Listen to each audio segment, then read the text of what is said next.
পরিবেশ অ্যাডভাইজার আমরা ৯ মাসে কিন্তু দেখিনি। একমাত্র পলিথিন নিয়ে আমরা কয়েকটা কথা বলতে শুনেছি, কিন্তু পলিথিনেরও খুব একটা কাজ হয়েছে আমরা দেখিনি। উনি দেশি বিদেশি অনেক পুরস্কার পেয়েছেন, কিন্তু পরিবেশের কোনো একটা নদী দখল উদ্ধার হয়েছে, কোথাও পরিবেশের ৫,০০০ গাছ লাগানো হয়েছে, কোথাও যদি আমরা বাংলাদেশে ১৮ কোটি জনগণ দুটো করে যদি গাছ লাগায়, ১৮ বা ২০ কোটি জনগণ যাই হই না কেন, তাও কিন্তু ৪০ কোটি গাছ লাগানো যায়। একটা সময় আমরা দেখতাম যে আপনার বিদ্যুৎ স্পৃষ্ট হয়ে মানুষ আজকে যত মারা যায় তার চেয়ে অনেক কম মারা যেত।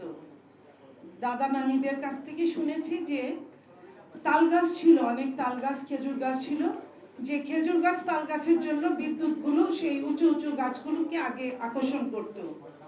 সেই গাছগুলো এখন কেটে ফেলা হয়েছে, গ্রামেও কিন্তু এখন আর ওই গাছগুলো নাই, যে গাছগুলো আমাদেরকে আমাদের জীবন থেকে বাঁচাতো। আজকে হঠাৎ করে দেখি আমরা যে বৃষ্টি নাই, কিছু নেই, হঠাৎ করে একটা বিদ্যুৎ চমকিয়েছে, ৮-১০ জন মারা গিয়েছে। এই যে মারা যাওয়াটা, ক্ষতি কিন্তু আমাদেরই হচ্ছে। এই জনসচেতনতাটাও আমাদেরকেই বৃদ্ধি করা উচিত, বৃদ্ধি করতে হবে আমরা মনে করি। অথচ আমরা কিন্তু এই জায়গাগুলো কেউই যাই না, কখনোই যাই না। রাজনীতিবিদরা রাজনৈতিক বক্তৃতা দেয়, কিন্তু রাজনীতিবিদদের যদি চোখে আঙুল দিয়ে দেখিয়ে দেওয়া যায়, রাজনীতিবিদরা কিন্তু না করে না। মাঝখানে বিএনপির সময় লাস্টের দিকে ২০০১ থেকে ৬-এর দিকে আমরা যা দেখেছি, বৃক্ষরোপণ একটা অভিযানে প্রত্যেক নেতারা কিন্তু এলাকায় এলাকায় অনেক গাছ লাগাতো। আমরা আওয়ামী লীগের ১৫.৫ বছরে গাছ কাটা দেখেছি, গাছ লাগানো ওইভাবে দেখিনি যে কোনো নেতা ২,০০০, ৫,০০০, ২০,০০০ গাছ লাগিয়েছে। তো এইটা কিন্তু আমরা পজিটিভলি কিন্তু এই জায়গাটায় আবার আজকের আয়োজকদের আমি কৃতজ্ঞতার সাথে বলছি, এটা যদি আপনারা চালু করতে পারেন। আমরা তো শুধু সবাই সবার নামে গীবত করি, গীবতও না, সত্যি ঘটনাগুলোই বলি, আমাদের শুনতে খারাপ লাগে।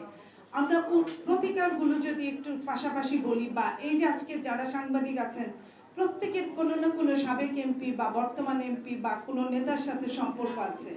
আপনারা যদি বলেন সামনে বর্ষাকাল আসছে, এই বর্ষাকালে আমরা কিন্তু পারি পরিবেশকে বান্ধবে আনতে। আমরা কিন্তু এটা পারি পরিবেশ মন্ত্রীর কাছে বলতে যে আপনি দেখান না বুড়িগঙ্গা নদীটাকে অন্তত উদ্ধার করেন, তার চারপাশে যত গাছপালাগুলো আপনি দোকানপাটগুলো চলছে সেটাকে আমরা না হয় উদ্ধার করি। সানবিট সব দিবে সামাল। সানবিট ম্যাজিক প্রেস ডিশওয়াশিং এর মাথা ঘোরানো সলিউশন। আপনারা এই কথাটাও তো আমরা বলতে পারি তার কাছে। তো আজকে আমি পরিবেশবাদী যারা আছেন তাদেরকে বলছি, আপনারা যান ওই পরিবেশ মন্ত্রীর কাছে, তাকে গিয়ে এই যে আজকের যে কথাগুলো আসবে, যেগুলো উনি কি কাজটা করেছে ওই জবাবদিহিতার পাশাপাশি কি কাজগুলো উনি করতে চান, আগামী যদি আরো ৬ মাস থাকেন, ৮ মাস থাকেন, ১০ মাস থাকেন, বা আরো আরো আরো আরো ওনাদের স্বপ্ন পূরণ করার জন্য থাকেন, ওনারা এই দেশের নাগরিকদের জন্য, এই দেশের জন্য কি করতে চান, এই দেশের জন্য কতটুকু করবেন, এটা আমরা তাদের কাছে আশা করছি।